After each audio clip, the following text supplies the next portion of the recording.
Hello friends, कैसे हैं आप सब। मैं आपका अपना मित्र एडवोकेट एसएस मिश्रा लीगल दर्पण चैनल में स्वागत करता हूं। फ्रेंड्स, आज मैं बात करने वाला हूं कि धारा 144 जमीनी विवाद में जो लागू होता है, जो पास किया जाता है, धारा 144 का जो ऑर्डर दिया जाता है वो कितने दिनों तक प्रभाव में रहता है, उसकी वैधता कितने दिनों तक की होती है, क्या उसको ख़त्म करने के लिए एप्लीकेशन देना पड़ता है या फिर वह स्वतः ख़त्म हो जाते हैं, क्या इसकी प्रक्रियाएं हैं, कितने दिनों तक ये प्रभाव में रहते हैं, इसको ख़त्म करना ज़रूरी है, इसको ख़त्म करने के लिए एप्लीकेशन देना पड़ेगा या अपने आप ये ख़त्म होगा। तो इसे जानने के लिए वीडियो को लास्ट तक देखें और वीडियो देखने के बाद अच्छा लगता है तो चैनल को ज़्यादा से ज़्यादा सब्सक्राइब कीजिए, वीडियो को ज़्यादा से ज़्यादा लाइक और शेयर करें। आइए फ्रेंड्स जानते हैं।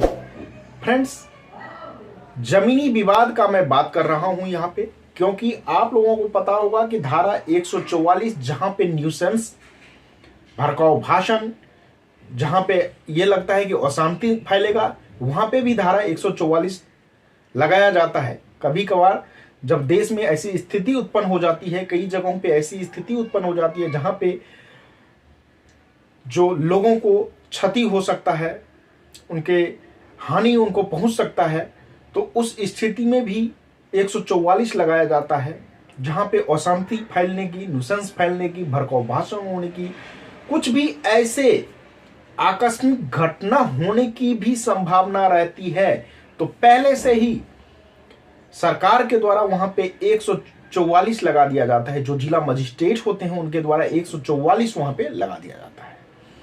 ये तो अन्य केस में है। मैं यहां पे बात करने वाला हूं जमीनी विवाद के बारे में। 144 कब लगाया जाता है, क्या इसकी प्रक्रियाएं हैं। जब जमीनी विवाद होता है तो आपने देखा होगा कि 144 लगा दिया गया है। 144 सबसे पहले मैं आपको बता दूं, ये एसडीएम कोर्ट से लगता है, ये सिविल कोर्ट से नहीं लगता। जहां पे एसडीएम बैठते हैं वहां पे एसडीएम कोर्ट से 144 लगाया जाता है, जहां पे एसडीओ बैठते हैं एसडीओ के द्वारा लगाया जाता है। बात दोनों एक ही है। अब ये कब लगाया जाता है? किसी भूमि पर जब विवाद उत्पन्न होता है, विवाद उत्पन्न होने के दौरान में लगता है कि दोनों ही पार्टी में मारपीट हो जाएगा, कुछ अशांति फैल जाएगा, यहाँ पे एक पार्टी जो है उस पे जबरदस्ती कुछ करेगा, तो उस स्थिति में किसी पार्टी के द्वारा एसडीएम या एसडीओ कोर्ट में 144 के लिए एप्लीकेशन मूव कर दिया जाता है, फाइल कर दिया जाता है। वहां से 144 जब कोर्ट में एसडीएम कोर्ट में जब फाइल किया जाता है तो वहां से डिसीजन दिया जाता है। कभी कभार ऐसा होता है कि दूसरे पार्टी को भी नोटिस जाता है और दोनों पार्टी को सुनने के बाद 144 लगा दिया जाता है। 144 यदि लगा दिया गया उस जमीन पे, जो विवादित जमीन है, जिस जमीन के लिए 144 का एप्लीकेशन किसी पार्टी ने फाइल किया था, तो उस स्थिति में यदि उस ऑर्डर जो एसडीएम के द्वारा या एसडीओ के द्वारा दिया गया है 144 लगाते वक्त, यदि उसमें लिखा ये गया है कि ये इतने दिनों तक प्रभाव में रहेगा तो ठीक है। यदि कुछ ऐसा मेंशन नहीं है, सिंपल ये है कि यहाँ पे दिनांक इतना से 144 इस जमीन पे लगा दिया गया है, तब तक के लिए दोनों पार्टी कुछ भी इस पे कोई काम नहीं करेंगे, शांति से रहेंगे, इस तरीके का कुछ लिखा है।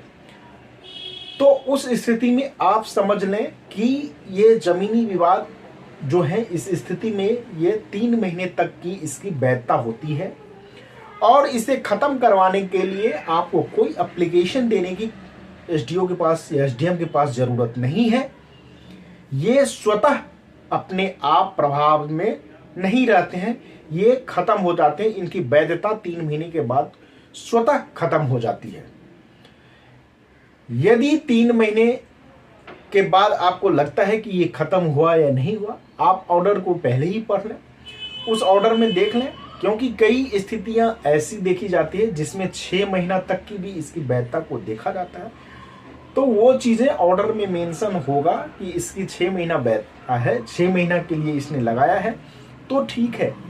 यदि ऐसा नहीं है तो आपको ये समझ के चलना है कि किसी भी ज़मीन पे यदि 144 लगा है तो वो 3 महीने बाद खुद ही अपने प्रभाव में नहीं रहेगा, वो निष्क्रिय हो जाएगा। तो आई होप कि आप लोगों को अब कंफ्यूजन ये क्लियर हो गया है होगा कि 144 धारा जो है वो जमीनी विवाद में कितने दिन तक प्रभाव में रहता है। फिर भी कोई कंफ्यूजन हो आपको तो आप मुझे कमेंट करके पूछना, मैं उसका रिप्लाई देने का कोशिश करूंगा। आज तक के लिए इतना ही फ्रेंड्स, फिर मिलते हैं नेक्स्ट वीडियो में। तब तक के लिए धन्यवाद।